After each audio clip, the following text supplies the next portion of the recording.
Hi guys, welcome to CUT PG 2024 mock taking video.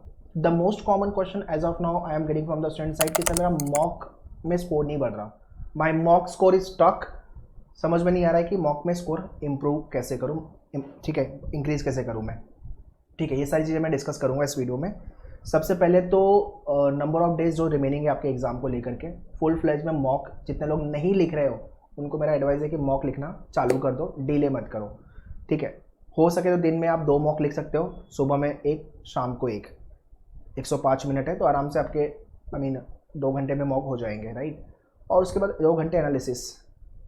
Mock लिख के आपको at least types of the question, difficulty level, time bandwidth, accuracy, है ना, ये सब चीज़ें अपने को सीखने को मिलेगी. तो मॉक लिखो और ये वीडियो प्लीज़ शेयर करो सारे लोग को, जितने लोग COQP 11 या COQP 12 कोड के लिए CUT PG लिख रहे हैं. They should also be benefited from this video. Let's get started. यहाँ से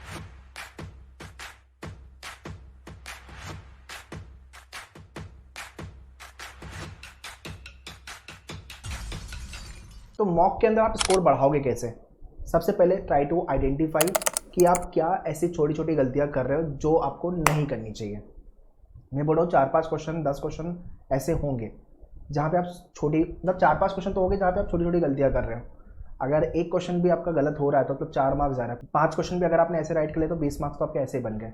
सो ऐसी क्या क्या गलती कर रहे हो? सिले मिस्टेक कर रहे हो आप, कैलकुलेशन मिस्टेक कर रहे हो, आपने आंसर निकाला बट मार्क करने में गलती कर दी. जब भी आप मॉक लिख रहे हैं तो पर्टिकुलर क्वेश्चन आपको टफ लगा बट बाद में जब एनालिसिस की तो यार ये तो इजी था, ये तो मैं कर सकता था, इसके वजह से उस क्वेश्चन को अटेम्प्ट नहीं किया आपने, है ना. या तो फिर आपने आंसर लेके आ गए और मार्क करने तक भूल गए. ये भी गलतियां लोग करते हैं. तो क्या ऐसी गलतियां छोटी मोटी जो आप कर रहे हो, इसको इम्प्रोवाइज करो, इसको फिक्स करो सबसे पहले. दूसरा चीज़ ये आपको करना है कि एनालिसिस मॉक की बहुत डिटेल में अच्छे से करनी है. मान लो कि आपने एक मॉक लिखा, अब उसमें हो सकता है आपका लॉजिक में, ओवरऑल लॉजिक के अंदर पर्टिकुलर क्वेश्चन टाइप जो आपका अच्छा था, जो टॉपिक आपको बहुत अच्छे से आता था, वहाँ से क्वेश्चन आप नहीं बना पाए.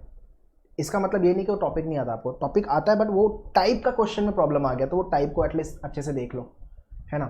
लॉजिक के अंदर यू शुड नो कि हाँ, लॉजिक के अंदर traditional logic, critical, analytical logic, ये तीनों लॉजिक में मेरा जो अच्छा एरिया है जहाँ पे मैं अच्छे से कर सकता हूँ, परफॉर्म कर सकता हूँ, उस पर मैं पहले काम करूँ, वहाँ पे स्कोर लेके आगे बढ़ूँ. और जहाँ पे मेरे को लग रहा है कि मेरा स्कोर नहीं बन सकता या टफ है वो पर्टिकुलर क्वेश्चन टाइप, तो वहाँ पे या तो इम्प्रोवाइज करो या तो फिर एग्जाम में वो क्वेश्चन आपको छोड़ना है. बिकॉज आपके केस में नेगेटिव मार्किंग में सबसे बड़ी पेनल्टी तो वही है. ये लॉजिक की बात कर ली मैंने. वैसे ही आपका क्वांट का सेक्शन हो गया, वैसे ही आपका इंग्लिश का सेक्शन हो गया, ठीक है ना. सेक्शन में भी आप किस टाइप के क्वेश्चन टाइप को पहले अटेम्प्ट करना चाहिए, किस टाइप को बाद में सेकंड में करना चाहिए, और थर्ड में राउंड 3 में क्या होना चाहिए. सो ये मैंने पहले भी बोला हुआ है कि पूरे पेपर को आप पहले सेक्शन में डिवाइड करो, सेक्शन को भी सब सेक्शन में. फॉर एग्जाम्पल इंग्लिश है, अगर आपका इंग्लिश को भी आपका एक वोकैब वाला एरिया हो गया, उसके बाद RC हो गया, उसके बाद आपका ग्रामर एंड वर्बल एबिलिटी वाला पार्ट हो गया, ठीक है. तो पूरे इंग्लिश के पेपर को मैं राउंड 1 में अटेम्प्ट कर रहा हूँ. राउंड 1 में जितने भी इजी लेवल वाले क्वेश्चन हैं उसको लेके निकल लूँगा. राउंड 2 में जितने भी मॉडरेट लेवल के क्वेश्चन हैं वो लेके निकल लूँगा.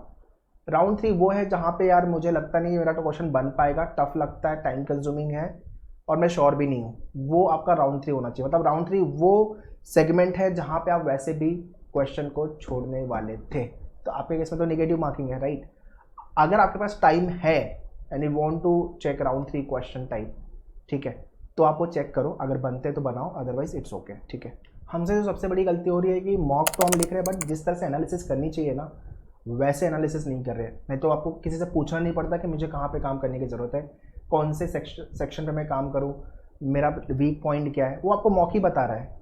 मॉक बता रहा है भाई आपका क्वांट में स्कोर नहीं बन रहा, लॉजिक में स्कोर नहीं बन रहा, तो आप देखो उसमें आपको क्या क्या टाइप के क्वेश्चन में प्रॉब्लम हो रही है, ठीक है ना. या तो फिर टाइम नहीं मिल रहा है आपको, पूरा पेपर अटेम्प्ट करने के बाद भी you are not getting time, पूरे क्वेश्चन अटेम्प्ट नहीं हो पा रहे, ये भी एक प्रॉब्लम है. तो आप पहले तो अगर मॉक नहीं लिख रहे तो मॉक लिखना चालू करो. वो बिना मॉक लिखे एक्चुअल एग्जाम में नहीं जाना, that is the biggest mistake. दूसरा, मॉक लिखने के बाद उसकी एनालिसिस अच्छे से करो. अगर आपका 2 घंटे का पेपर है, 2.5 घंटे लगाओ, 3 घंटे लगाओ, एनालिसिस एक बार अच्छे से होगी ना. पहले अगर 5 मॉक की आपने एनालिसिस अच्छे से कर ली ना, 6वां मॉक आपको पता होगा और before you right the 6th mock, 5 mock में क्या क्या गलतियाँ की थी उसको एक बार रिवाइज कर लो. 6 मॉक में वो गलती नहीं करोगे आप. 6 मॉक में आप काफ़ी अलर्ट रहोगे और आपको पता होगा कि भाई ये वाली गलतियाँ पहले हुई है, अब नहीं करनी है। इसलिए आपके COQP 11 एंड COQP 12 दोनों कोड को लेके we have launch 2020 mock test, ताकि आप 10 मॉक अगर सीखने में भी अपने इन्वेस्ट कर दिया या वेस्ट कर दिया डजेंट मैटर, बाकी के 10 मॉक में तो हम अच्छा करेंगे, बट वो एनालिसिस अगर अच्छे से हुई है तभी आप कर पाओगे, राइट। तो वो आपको अच्छे से करनी है।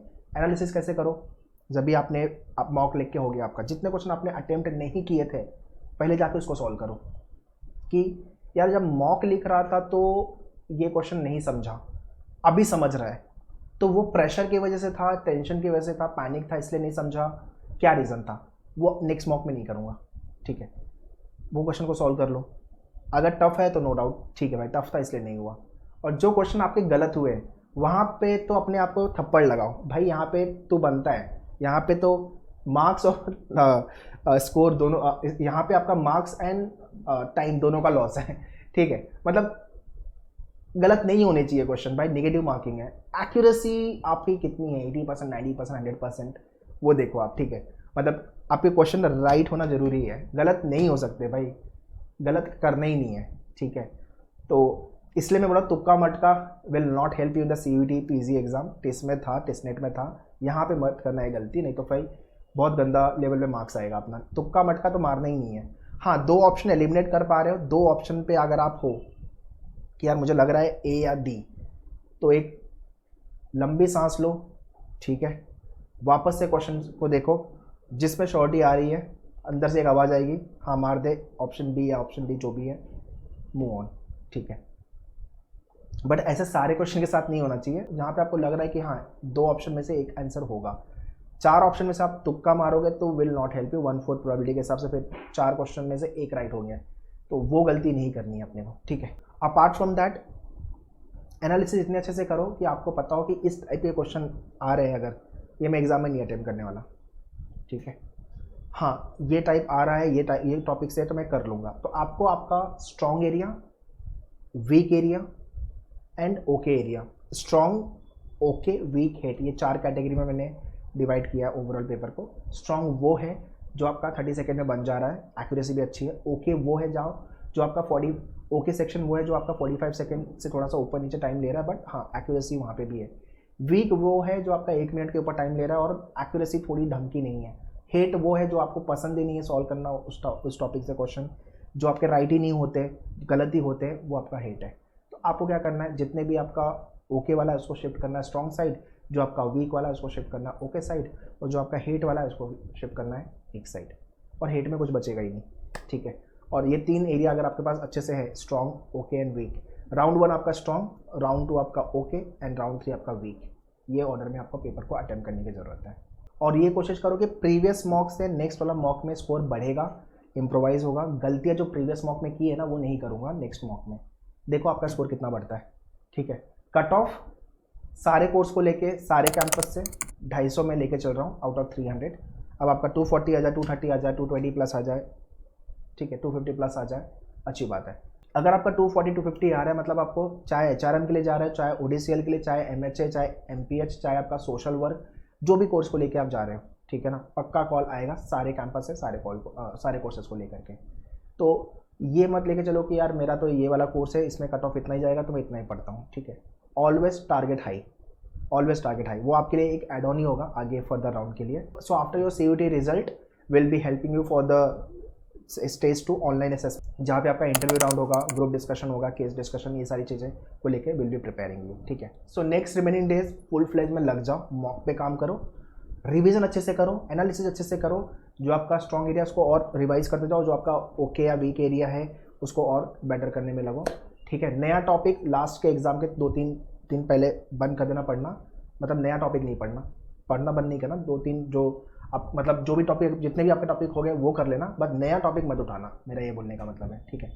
और एग्ज़ाम के भाई 1 दिन 2 दिन पहले मॉक लिखना बंद कर देना, आई वुड सजेस्ट, ठीक है। 10 तारीख या तो फिर मतलब आप 9 तारीख पकड़ लो, 9 तारीख should be the last date for the mock test, okay. So that's all guys in this video. Main problem accuracy का है और नंबर ऑफ क्वेश्चन अटेम्प्ट करने का, राइट करने का, है ना। टाइम हमारे पास बहुत सही है, 75 क्वेश्चन सॉल्व करने 105 मिनट, मतलब सही टाइम है हमारे पास।